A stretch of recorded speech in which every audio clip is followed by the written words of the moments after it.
EM ပြုလုပ်နည်းလေးပဲဖြစ်ပါတယ်အားလုံးမင်္ဂလာပါစိတ်နဲ့ဒီမှာကြိုဆိုပါရစေဒီနေ့မှာတော့ကျွန်တော်ကို EM လုပ်နည်းလေးမေးထားတဲ့လူတွေအတွက် EM ပြုလုပ်နည်းလေးကိုတွေ့ပြပေးသွားမှာပဲဖြစ်ပါတယ်ခင်ဗျလိုအပ်တဲ့ပစ္စည်းလေးတွေလည်းပြောမယ်အဲ့မတိုင်ခင်မှာ EM ဆိုတဲ့အကြောင်းလေးကိုရှင်းပြပေးပါမယ်ဗျ EM ဆိုတာ Affected Microorganism လို့ခေါ်ပါတယ်သူကအကျိုးပြုအဏုစီဝါလေးတွေပါဝင်နေတဲ့အရေးပဲဖြစ်ပါတယ်သတ္တဝါတွေတက်ရှိတည်တဲ့အခါမှာအကုန်လုံးကမြေကြီးတွေကိုပဲရောက်ကြပါတယ်မြေရှိုးတွေပဲပြောဘလို့ပဲပြောပါအကုန်လုံးကမြေကြီးတွေကိုပဲရောက်ကြတာလေအဲ့လိုမြေကြီးတွေရောက်တဲ့အခါမှာဆေးမြေချင်းဖြစ်စဉ်ကိုပေါ့နော်ပြုလုပ်ပေးတဲ့ဒီ microorganism လေးတွေပါတယ်ဒီကောင်လေးလောက်ကောင်လေးအကောင်ပေါင်းများစွာပေါ့နော်မြေကြီးတွေ living organism တွေကအားသုံးကြပါရဲ့ဗျအဲ့ဒီတွေက microorganism လို့ခေါ်တယ်ပေါ့နော်ဒီတက်ရှိလေးတွေကလည်းဆေးမြေချင်းဖြစ်စဉ်ကိုပြုလုပ်ပေးပါတယ်ဒီအရေးကတော့ EM ဆိုတာကအဲ့ဒီ microorganism လေးတွေပါဝင်နေတဲ့အရေးလို့ပြောလို့ရပါတယ်ဒီနည်းပညာကိုဂျပန်ပညာရှင်ဖြစ်တဲ့ Mr. Tsuruhiko ကတွေ့ရှိခဲ့တာဖြစ်ပါတယ်သူကဒီ microorganism လေးတွေကိုအရေးအဖြစ်ပေါ့နော်အဲ့လိုမျိုးနည်းပညာကိုရှာတွေ့ခဲ့တာဖြစ်ပါတယ်အဲ့တော့ကျွန်တော် EM ပါနေဒီပေါ့ micro လေးပါနေအရေးကိုသုံးမယ်ဆိုရင်ကျွန်တော်တို့မြေသွေးဆွေးမြေခြင်းဖြစ်စဉ်တို့ဘာလို့မှအမြန်လေးဖြစ်တဲ့အတွက်ကြောင့်မလို့ EM ကိုမြေသွေးလှုပ်တဲ့နေရာတွေမှာအထူးသဖြင့်အသုံးပြုကြပါတယ် EM ကိုစလုပ်တော့မယ်ဆိုရင်အခုကျွန်တော်လက်ထဲကကင်ထားတဲ့ original EM လို့ခေါ်တဲ့ဒီပေါ့နော်ဂျပန်ကထုတ်ထားတဲ့ original EM အဲ့လိုမျိုး OEM ကိုကျွန်တော်တို့ original EM ကိုဝယ်ရပါတယ် original EM ကိုကျွန်တော်တို့ဒီမှာဆိုရင်250 ml လေးဘူးထားပါတယ်ခင်ဗျပြီးရင် molasses လို့ခေါ်တဲ့တင်လဲရည်လို့လည်းခေါ်တယ်ပေါ့နော်တခါကြီးတင်လဲရည်လို့ခေါ်တဲ့ဟာကညာဘက်ကဟာလေးပါအဲ့ဒါလေးက1လီတာပါပြီးတော့ကျွန်တော်တို့ပေါ့နော်ဒီအောက်မှာကျွန်တော်ရှိမှာဆိုရင်ရေတန့်ပေါ့နော်ရေတန့်မှုတဲ့ကိုကျွန်တော်ရေ18လီတာထည့်ထားပါတယ်ခင်ဗျရေ18လီတာပြီးတော့ကျွန်တော်ရှိမှာအောက်မှာဆိုရင် pH မီတာလေးပဲပါပါမယ်ခင်ဗျဒါကတော့ molasses တင်လဲရည်ပါ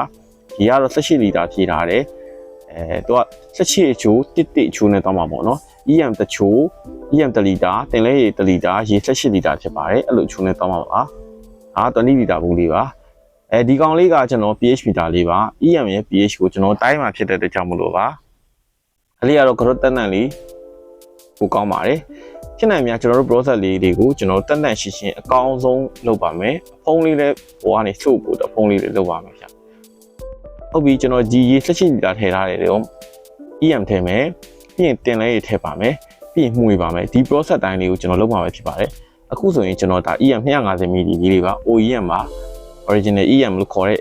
EM လေးပါကျွန်တော်တို့အဲ့ EM လေးတို့ကျွန်တော်တို့ကတော့ဒါနိုင်ငံခြားကနေမှားတာခင်ဗျမြန်မာပြည်တွင်းမှာတော့မရှိဘူးပြောရမလားပေါ့နော်နည်းတယ်လို့ပြောမလားမသိဘူးအဲ့လိုမျိုးဖြစ်ပါတယ်ခင်ဗျဟုတ်အဲ့လေးကိုကျွန်တော်တို့ဘောနော်၄ဘူးဆိုရင်1လီတာရပါတယ်1လီတာထည့်ပါမယ်ခင်ဗျဟုတ်ဒီ process ကိုကျွန်တော်တို့နားလည်လည်အောင်ပြောရရင် EM နဲ့ပေါ့နော်တင်လဲရည်နဲ့ကိုကျွန်တော်တို့ကဒီရေနဲ့ပွားလိုက်တဲ့သဘောပေါ့နော်အဲ့လိုရလာတဲ့ EM ကိုကျွန်တော်တို့က CEM EM အပြင်းလို့ခေါ်ပါတယ်ခင်ဗျ EM အပြင်းကိုကျွန်တော်တို့ကရောင်းချထားကျွန်တော်တို့ရောင်းချတာ EM အပြင်းပေါ့နော်အဲ့ဒီ EM အပြင်းကိုကျွန်တော်တို့ကအသင့်သုံး EM လုပ်ပြီးတော့အသုံးပြုရပါတယ်အသင့်သုံး EM လုပ်မယ်ဆိုရင်တော့အခုကျွန်တော်တို့ဟိုပေါ့နော်အခုအချင်းဖောက်ဒီ process လေးပြီးလို့ရလာတဲ့ CEM ကိုပေါ့နော်အဲ့ဒါကို EM က 50cc တင်လဲ 50cc ထည့်ထည့်ပြီးတော့ရေတကားလမ်းမှာဖြော်ပြီးတော့အသုံးပြုလို့ရပါပြီအဲ့ဒါကတော့ EM အသင့်သုံး EM ဖြစ်ပါတယ်ကျွန်တော်နောက်ပြီးရင်ရှင်းပြပေးပါမယ်အခုတော့ဒီ EM လောက်တာလေးဆက်ပါမယ်ခင်ဗျကျွန်တော်တို့ပေါ့နော်အဓိကကတော့ဒီ EM လေးတွေကိုmolasses လို့ခေါ်တဲ့တင်လဲရေပေါ့နော် EM microorganism လေးတွေကိုသူတို့ကရေထဲမှာပွားများဖို့အတွက်ကိုသူတို့အတွက်အစာပေါ့နော်အစာသဘောအနေနဲ့ကျွန်တော်တို့ကဒီတကားရေ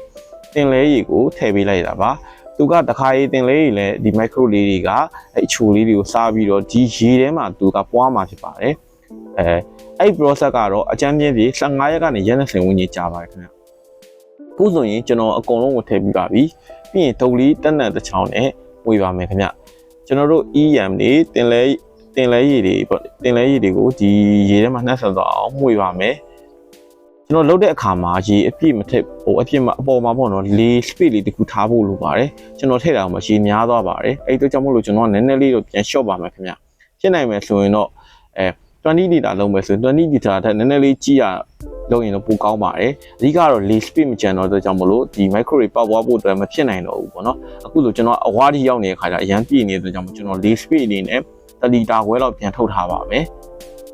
ဟုတ်ပါမယ်မှုေးပြီးပြီဆိုတာနဲ့ကျွန်တော်တို့ ဖုံးလေးပုံပြီးတော့ထားပါမယ်ထားမဲ့ချိန်က15ရက်ကနေဟိုလောက်ထားမှာပေါ့ရက်20လောက်ထိထားပါမယ်အခုဆိုအဲ့မလုပ်ခင်မှာကျွန်တော်က pH တွေတိုင်းပါတယ်သူ့ရဲ့ pH ကအနည်းတမ်းပေါ့နော်ဒီလိုအခြေအနေမျိုးဆိုရင်4အထက်ပေါ့နော်4အထက်မှာရှိရပါမယ်ခင်ဗျအဲ့ဒါဆိုရင်ဒါဆို4အထက် 4.14 လောက်ရှိပါတယ်ဒီ process ဖြစ်သွားပြီးရင်တော့သူ့ရဲ့ pH က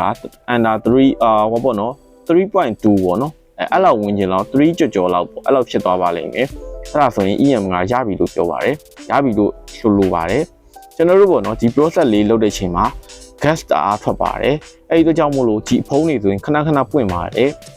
အဲ့ဒီတော့ကြောင့်မို့လို့ gas short ပေးဖို့လဲလိုတယ်ကျွန်တော်တို့အရင်လှုပ်တဲ့ခါကျရင်အုံးတွေပါထကွဲတာပဲဖြစ်နိုင်တဲ့အတွက်ကြောင့်မို့လို့ gas ကို short ပေးဖို့လိုပါတယ်ဒါလေးကကျွန်တော်ထိတ်ရေးထားပြီးအေးမှောင်တဲ့နေရာမှာအလင်းရောင်နဲ့မထိတဲ့နေရာအေးတဲ့နေရာမှောင်တဲ့နေရာမှာထားပေးပါဗျဒါကျွန်တော်အခုဒါဆိုရင်ကျွန်တော်ထားပြီးပြီပေါ့နော်ဒါဆို9ရက်လား10ရက်လားမထားပြီးပြီဒါထားပြီးရဲ့အချိန်လေးဗီဒီယိုလေးရိုက်ထားတာပါအဲဖုန်းလေးကိုဖုံးဖွင့်ပေးဖို့လိုတယ်ပြီးရင်လှုပ်ပေးရမှာပေါ့နော်မိုက်ခရိုလေးedit လေးနဲ့နည်းနည်းဖြစ်အောင်ပြန်လှုပ်ပေးရမှာမယ်ကျွန်တော်အခု pH တွေကိုတိုင်းကြည့်ပါမယ်ဒါကတော့15ရက်ကျော်ရဲ့အနေထားပေါ့နော်ကျွန်တော်တိုင်းနေချိန်မှာ pH က 3.2 ဖြစ်သွားပြီး gas လည်းမထွက်တော့ဘူးပေါ့နော်အခုဆိုရင်ကျွန်တော်ကဒီရောင်းနှန်းဝင်နေကျွန်တော်တို့ CEM ကိုရရှိပါပြီဗျ CEM ကိုအသုံးပြုမယ်ဆိုရင် CEM 50cc တင်လဲ 50cc ရှိတဲ့ကာလမှာ1ရက်လောက်ထားပြီးရင်သုံးလို့ရပါပြီအခုဆိုရင်ဒါကျွန်တော်တို့ရောင်းတဲ့ဘူးလေးတွေတော့ထည့်မှာပါအဲ့ဒီဘူးလေးကဟာခုနကျွန်တော်ပြောတဲ့ 50cc 50cc ရေတကာလမှာဖြော်ပြီးတော့ကျွန်တော်မြေသွေးလုပ်တဲ့နေရာမှာလည်းသုံးလို့ရပါတယ်အမိုင်နိုတို့ဟိုပါပေါ့9မိုင်နိုလုပ်တဲ့နေရာမှာလည်းသုံးလို့ရပါတယ်ဒီမှာသိရမှာက EM များရင်ကျွင်းမြင့်မှုတော့ပိုကောင်းပါတယ်ဟုတ်ပြီကျွန်တော်ထည့်လိုက်ပါမယ်ခင်ဗျဒါလေးဆိုရင်ကျွန်တော်1လီတာတခုကျွန်တော်တို့9000ကျပ်ရောင်းပါတယ်တကားလန်ဆိုရင်2200ကျပ်ပါဗျအဲ့လေးကိုထည့်ပြီးပါကင်လေးနဲ့ထည့်ပြီးသွားပြီဆိုရင်ရောင်းနှန်းဝင်နဲ့ကျွန်တော်တို့ CEM ကိုရရှိပါပြီ EM လုံးနည်းနေညှဝေပေးလိုက်ပါရခင်ဗျအားလုံးကျေးဇူးအများကြီးတင်ပါတယ်